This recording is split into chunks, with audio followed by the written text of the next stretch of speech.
Hello guy, ఏంటి వారం మధ్యలో మనకి ఏం పెద్ద లేవు సినిమాలు, వీడేంటి రివ్యూ ఇవ్వడానికి వచ్చేసారు అనుకుంటున్నారా? వాళ్ళు ఆల్రెడీ ఉన్న సినిమాని రిలీజ్ చేస్తున్నారు, మనం కూడా ఆ సినిమాకి రివ్యూ ఇవ్వాలి కదా. సో అందుకే I'm back with the review of Krishna and his Leela. Sorry it's complicated. వాళ్ళు ఆ సినిమా పేరు అలా రిలీజ్ చేస్తుంటే మనం కూడా అదే పేరుతో రివ్యూ చెప్పుకోవాలి కదా. అందుకే ఈ సినిమాలో ఫస్ట్ నాకు అప్రిషియేట్ చేయాలనిపించింది అయితే ఇద్దరు. ఆ సినిమా రైటింగ్ లో very very very very key role అనమాట. ఆ ఇద్దరు ఎవరో కాదు, Siddhu and then director Ravikanth. ఈ సినిమాని ఎలా రాశారంటే ఒక 20 years తర్వాత వచ్చినా సరే, అరే ఈ సిచ్యువేషన్స్ ఏంటి ఇలా ఉన్నాయి, దీన్ని అసలు ఎలా డీల్ చేస్తారు మూవీలో, దీన్ని ఎలా ముందుకు తీసుకెళ్తారు, ఈ కాన్ఫ్లిక్ట్ ఎలా రిజల్యూట్ చేస్తారు అనే క్వశ్చన్ మాత్రం మనకు వస్తూనే ఉంటుంది సినిమా అంతా కూడా.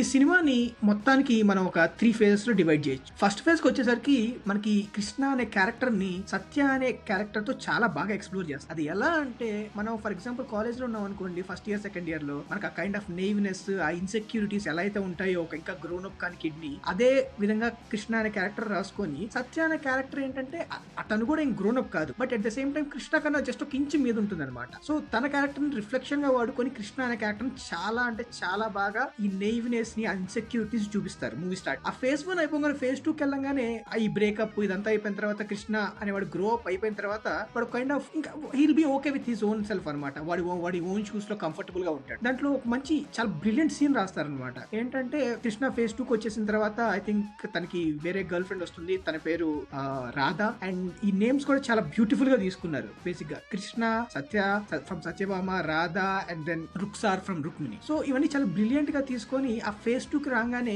తను ఆపోజిట్ క్యారెక్టర్ లో రాధా తిన్ని కృష్ణ అనే క్యారెక్టర్ ని ఎంత ఇన్ఫ్లుయెన్స్ చేయాలని చూసినా, or I will say influence అనేది తప్పు కూడా అనుకుంటా, ఎంత తను మార్చాలని చూసినా తను ఎప్పుడు కూడా తన షూస్ లో చాలా కంఫర్టబుల్ గా ఉంటాడు. తను సెల్ఫ్ సస్టైన్ గా వెరీ లెస్ ఇన్సెక్యూర్ గా మూవ్ అవుతూ ఉంటాడు అనమాట. ఆ క్యారెక్టర్ యొక్క ప్రోగ్రెషన్ మాత్రం చాలా బ్రిలియంట్ అంటే బ్రిలియంట్ గా రాశారు. అండ్ థర్డ్ ఫేజ్ కి వచ్చేసరికి ఇట్స్ ఎ కాన్ఫ్లిక్ట్. మనిషి అనేవాడు ఒకసారి ప్రపంచం మొత్తానికి ఓపెన్ అప్ అయిపోయిన తర్వాత, వాడికి ఒక ఫ్రీ విల్ అనేది వచ్చేసిన తర్వాత వాడి థాట్స్ ని, వాడికి ఉన్న డౌట్స్ ని, ఇవన్నిటిని క్లారిఫై చేయడం ఎవరి వల్ల కాదు. కృష్ణ కూడా అలాంటి ప్రాబ్లమ్స్ లోనే ఇరుక్కుంటాడు. ఒక పక్కన సత్య, ఇంకో పక్కన రాధా, మధ్యలో తనకి ఫ్రెండ్ గా వచ్చే రుక్సార్ ఏమో కృష్ణ లైఫ్ ని ఒక థర్డ్ మిర్రర్ లా చూస్తూ ఉంటే, రాధా అండ్ సత్య మాత్రం కృష్ణ లైఫ్ ని తలకిందులు చేసేయడానికి ట్రై చేస్తూ ఉంటారు అనమాట. ఇలాంటి సిచ్యువేషన్స్ ని ఎంత బ్రిలియంట్ గా రాసుకున్నారు అనేదే ఈ మూవీ అంతా కూడా. అండ్ టెక్నికల్ విషయానికి వస్తే ఐ థింక్ నేను ఈ మధ్య కాలంలో చూసిన మూవీస్ తో కంపేర్ చేస్తే, రీసెంట్ గా వచ్చే లవ్ స్టోరీస్ తో కంపేర్ చేస్తే, ఈ మూవీలో చాలా బ్రిలియంట్ రైటింగ్ ఉంటుంది. ఆ రైటింగ్ ఎలా ఉంటుందంటే ఒక సైడ్ తీసుకోరనమాట. నేను ఈ సైడ్ ఉండాలి, ఆ సైడ్ ఉండాలి కాన్సెప్ట్ ఉండదు ఈ సినిమాలో కొన్ని సిచ్యువేషన్స్ ఉన్నాయి, వాటిని నేను ఎక్స్ప్లోర్ చేయాలి. ఎలా ఎక్స్ప్లోర్ చేయాలి, మళ్ళీ దాని దగ్గర నాకు సొల్యూషన్స్ ఉన్నాయా అంటే లేవు. ఆబ్వియస్లీ డైరెక్టర్ చాలా క్లారిటీగా ఉంటాడు. నాకు కొన్ని సిచ్యువేషన్స్ తెలుసు, ప్రాబ్లమ్స్ తెలుసు, ఇంట్రెస్టింగ్ సిచ్యువేషన్స్ తెలుసు, దాని సొల్యూషన్స్ నా దగ్గర లేవు, దాని కాన్ఫ్లిక్ట్ రెజల్యూషన్ కూడా నా దగ్గర లేదు, అది మీకే వదిలేస్తున్నా అన్న type of very open ended cinema ఇది. అండ్ ఇంకొక వెరీ ఇంపార్టెంట్ థింగ్ ఏంటంటే, మనకి రీసెంట్ గా వచ్చిన సినిమాస్ చూసుంటారు, లక్కీ భాస్కర్, ఇవన్నీ. ఈ సినిమాస్ లో ఫోర్త్ వాల్ బ్రేకింగ్ అనేది ఉంటుంది. అంటే మూవీలో ఉన్న క్యారెక్టర్ వచ్చేసి డైరెక్ట్ గా నీకు ఆడియన్స్ తో మాట్లాడతాడు అనమాట.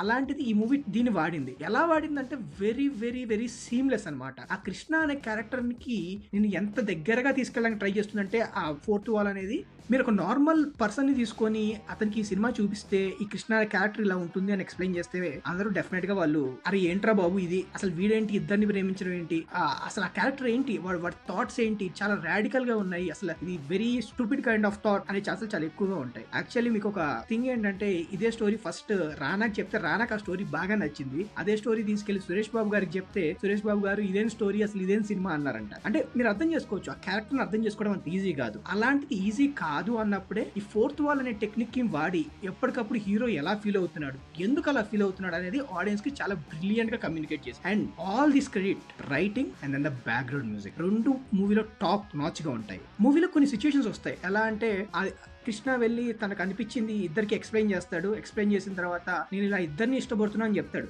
ఆ సీన్ నార్మల్ గా ఇప్పుడు ఒక కమర్షియల్ టెంప్లెట్ లో లేదు, మనం ఒక ఎజెండా పాస్ చేద్దాం, లేదంటే ఒక కైండ్ ఆఫ్ ఇన్ఫ్లుయెన్స్ క్రియేట్ చేద్దాం సొసైటీ మీద అనుకుంటే చాలా ఈజీగా దాన్ని అదర్ సైడ్ తీసుకెళ్లిపోవచ్చు. కానీ director and writer and Siddhu ముగ్గురు చేసిన very very very very fantastic thought ఏంటంటే, బాస్ మేము ఇక్కడ ఎజెండా పాస్ చేయడానికి రాలేదు, మాకు ఒక మంచి స్టోరీ ఉంది, మా దగ్గర ఒక మంచి సిచ్యువేషన్స్ ఉన్నాయి, అది మీకు ప్రెజెంట్ చేస్తున్నాం, మీరు డిసైడ్ అవ్వండి దానికి ఎలా ఫీల్ అవుతున్నారు ఏంటి అనేది అన్న కాన్సెప్ట్ తీసుకొని వాళ్ళిద్దరు రియాక్షన్స్ కృష్ణ వీడికి అనిపించింది అని చెప్పిన తర్వాత అదేదో మోనోలాగ్ లా ఉండదు. మనకి పాత చాలా సినిమాలో చూసేసి ఉంటాం అనమాట. ఆ సినిమాలో ఎలా ఉంటాయంటే హీరో కూర్చొని ఒక పావు గంట డైలాగ్ చెప్పాగానే ఎస్ కమాన్ ఇంకా అసలు మొత్తం అందరు మారిపోండి, అసలు మొత్తం ఇంకా మందే, అసలు హీరో ఏ చెప్తే అదే నిజం, ఇంకా ప్రపంచం అంతా హీరో చెప్పినట్టు నడవాలని టైప్ లో నడుస్తాయి. కానీ ఈ సినిమాలో అలా ఉండదు. క్లైమాక్స్ లో ఒక బ్రిలియంట్ అంటే బ్రిలియంట్ టర్న్ తీసుకుంటుంది మూవీ. కృష్ణ అనేవాడి ఫీలింగ్ అంతా మీకు అర్థం చేసిన తర్వాత ఆల్మోస్ట్ ప్రీ క్లైమాక్స్ వచ్చేసరికి వెన్ హీ ఓపెన్స్ అప్ చాలా నీట్ గా చెప్పిన తర్వాత హీరోయిన్స్ ఇద్దరు కూడా దిల్ మేక్ ఎ డెసిషన్. ఆ డెసిషన్ ఏంటో మీ సినిమా చూసి తెలుసుకోండి. That decision is what made this movie stand out. And ఈ సినిమాలో మీకేం నెగిటివ్స్ లేవా, అంత బ్రిలియంట్ రైటింగ్ అనే బ్రిలియంట్ డైరెక్షన్ అంటే నెగిటివ్స్ కూడా ఉన్నాయి. ఫస్ట్ హాఫ్ లో ఆ డ్రామా ఎంత ఫ్రెష్ గా అనిపిస్తుందో సెకండ్ హాఫ్ లో ఎక్స్ప్లోర్ చేయడానికి పెద్ద సిచ్యువేషన్స్ లేక అలాంటివే మళ్ళీ రీక్రియేట్ చేయాలని చూస్తారు. అది కొంచెం రిపిటేటివ్ గా అనిపిస్తుంది. అండ్ ఈ సినిమాలో ఇంకొక వెరీ వెరీ ఇంపార్టెంట్ థింగ్ గురించి మాట్లాడుకోవాలంటే బ్యాక్గ్రౌండ్. ఐ థింక్ ఆ background music is very spot on. ఎంత బ్రిలియంట్ అంటే అంత బ్రిలియంట్ గా ఉంటుంది. అండ్ మూవీకి ఎక్కడైతే ఆ హైస్ కావాలో, ఆ లోస్ కావాలో, ఆ మూవీని ఎలా అయితే ఫ్లో చేయాలో బ్యాక్గ్రౌండ్ మ్యూజిక్ చాలా బ్యూటిఫుల్ గా ఉంటుంది. ఈ మూవీ ఎంతలో తీసారు తెలుసా?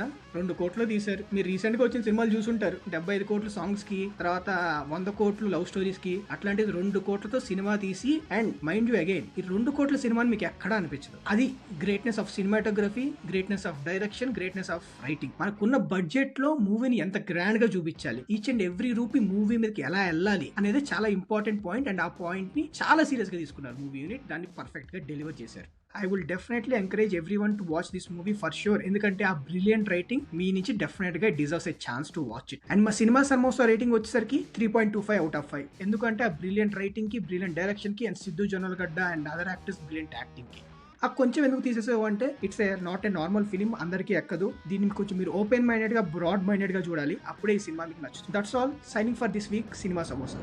హలో వెళ్ళిపోతున్నారా? ఆగండి సార్, చూసారు కదా రివ్యూ, ఆ గంట బటన్ కొట్టండి, like, share and subscribe. And మీకు ఇంకా మంచి సినిమాస్, మంచి రివ్యూస్ అండ్ బెటర్ కంటెంట్ తో మీ ముందుకు వస్తూనే ఉంటాం. Please support us cinema samosa.